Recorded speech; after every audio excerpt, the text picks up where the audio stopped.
Hi, my name's Sandy Anderson. I am from a little town called Westmoreland, Kansas, and this is my first class as I'm pursuing my degree or endorsement for building leadership. A little bit about myself. I am a wife of my husband Michael, and then we also have four kids. We have a junior, freshman, seventh grader, and a second grader. So it's kind of loud at my house often. Just a few other things about myself. I love to learn. I just like to learn new information. Not super into fiction books, but I love to read nonfiction books, just anything that will kind of teach me something. I also love to help other people learn, not just in the classroom setting, but other adults and educators. I like to help them as well. I love to organize things. If you look at my Google Drive, you will see tables and tables and tables and tables and spreadsheets, and so that's just kind of my type of personality. And I also love live entertainment, whether it be sporting events, concerts. I just love live entertainment. That is what I probably enjoy the most. A little bit about my professional career. I am a reading specialist currently at a little school called Westmoreland Elementary. That is our school in the bottom left right there. We have about 150 kids within our school, and then we are part of a much bigger district, which you will see pictured in the top left, which is called Rock Creek School District. Rock Creek was developed in the middle of two very small towns at the time, but since then we have absorbed a lot of the growth from Manhattan.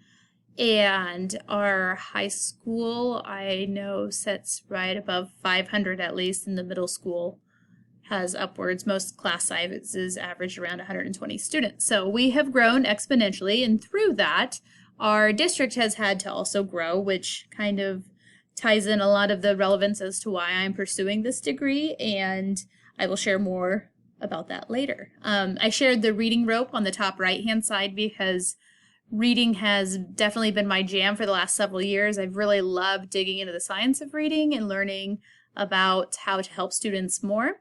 And then below there, I have the MTSS emblem because I am a leader for our MTSS team. And so just a little bit about what it is that I do. I also taught first and second grade for about 6 years before I began here. So when I think about the critical analysis of all the content that was shared, there was a lot of very good information that kind of made it a little bit clearer about why on earth we would waste so much time, or how I used to think waste so much time developing mission and vision statements. But the content definitely made it a lot clearer as to what the purpose was and how, if done correctly, these can be very, very powerful tools for both your school or your school district. So we'll dive in a little bit further into that. When we consider the vision statement that a school or a district develops, which I often will refer to a district because currently our school doesn't have an individual vision statement, but I'll also address that later. The vision statement's kind of like the dream, like where do we want everybody to be someday, like not necessarily within the time that they're with us, but where do we want them to go afterwards? And it's just kind of that public declaration of a school's highest goal. Like what, if we could dream big, what would we dream? And so that's kind of what I think of as a vision statement. A lot of the content discussed a lot about the involvement of staff in developing that, and I 1,000% would completely agree that that will develop so much more relevance, and it shifts it from just being something that we do because all schools have to have a vision statement or a mission statement into actually developing something with a purpose and a relevance for driving how we do business. When you dream big, you have to figure out how you're going to get there. Like, how are we going to equip students to fulfill our vision or meet that? And that's kind of what I think about the mission statement as. It's more about how we will achieve that, like what we will do and why we would want to do it. It kind of communicates the values of the schools or the district a little bit more. It's the how, like how are we going to achieve that? Like by the end of a student's time within our building, this is what we're going to do to get them to our vision.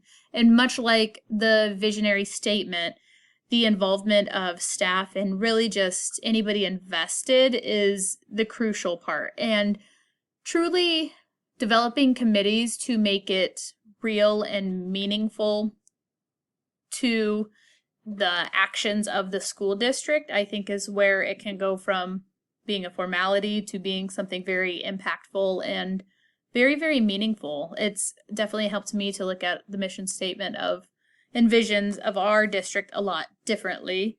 The mission statement is kind of what helps to promote that change and that growth.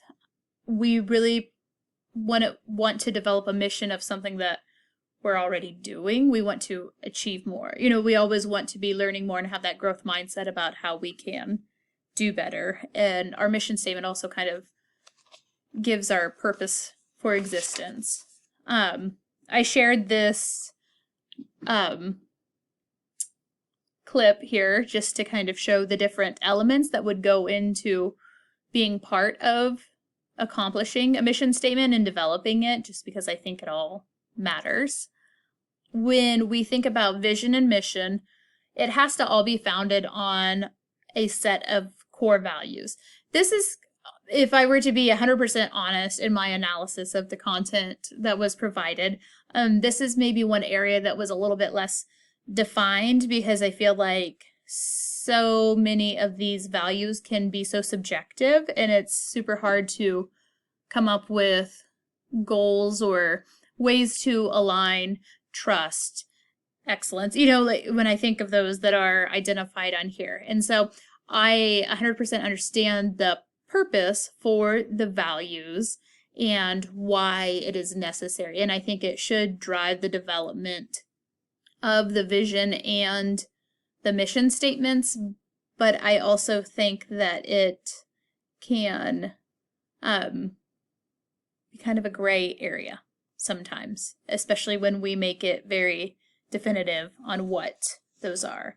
I feel like integrity and certain characteristics that those developing the mission and the vision all have should reflect those core values. So maybe it's not necessarily a defined set of core values that we want everybody in the district to achieve, as it is, these are the core values that we want the people who are behind this development to make sure that they are always doing, make sure that they are always showing integrity and connection and empathizing and loyalty to all the people involved in this process, both students, teachers, parents, and community members.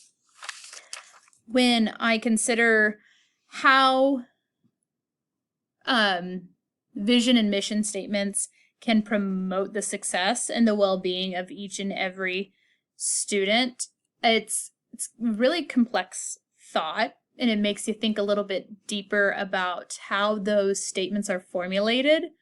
And I think it is very important to be inclusive of that for all students. I do really appreciate how it promotes the success and the well-being, because sometimes success can come at a cost. And so I love the approach of developing the vision and mission statement to look at the child as a whole. And I also really value how it involves the adults that are also a part of that process. Developing those statements that can promote success and well-being of everyone involved is not just current, like it's thinking forward as well. And so always taking back our vision and our mission statements to, does this align? And so does this promote success for everyone? And if it doesn't, like, how do we need to alter those statements so we can make sure that this is for everyone? If we had a school that just loved football and that was everything that everybody was about, and our vision was to have every student out of Rock Creek High School become a professional football player, that would not be promoting the success and the well-being of every student. That's kind of when those key terms that we'll hit on the next slide really Actually, not that one, the following one, but when we consider diversity, equity, all of those things that have to be considered when developing these statements. Kind of jumping forward a little bit, you have to consider if it's doable when you develop those statements. You can't just, I mean, you can always dream big, but you have to also make it realistic. Like, can these things be done? Do we have the knowledge? Do we have the skills? Do we have the people and the commitment to achieve these things, and to also lead, design, and implement how those things happen? I included SMART goals on here because I feel like it's a very good way to measure whether or not those processes will continue to improve and reflect the core values and the priorities of the district. I think it's just kind of a good acronym to always look at when you consider like using data, like the importance of reviewing data as a whole to develop like the relevance for the change, technology, equity, making sure all students are granted access through that mission and vision statement, also promoting it within the community. And then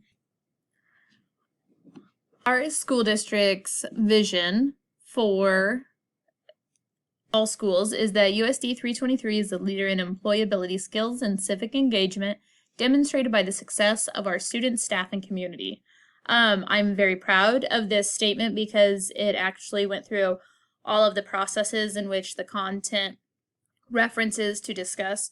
Our school district has gone through a Leading for Impact process, as well as working with the state of Kansas. They have a group called TASM that kind of comes in and helps address these things. And so this is a very real and relevant school district vision that was recently developed, and I feel reflects what we want to achieve and what our overall goal, hopes, and aspirations are for our students.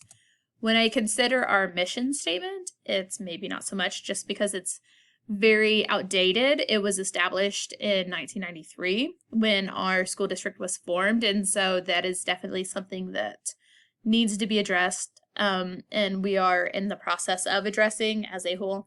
I feel like the mission statement that we do have is a good mission statement. It's just not relevant because it hasn't been developed and it's not specific to the needs of our district right now.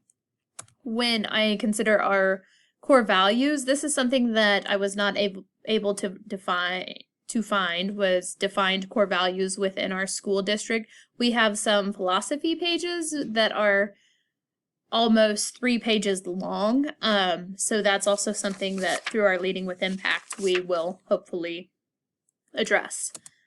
Continuous improvement is something that we have to keep working towards. Our district strategic plan has those pieces in place to make sure that we are continuing to evaluate if what we are doing is working and what we might need to do better.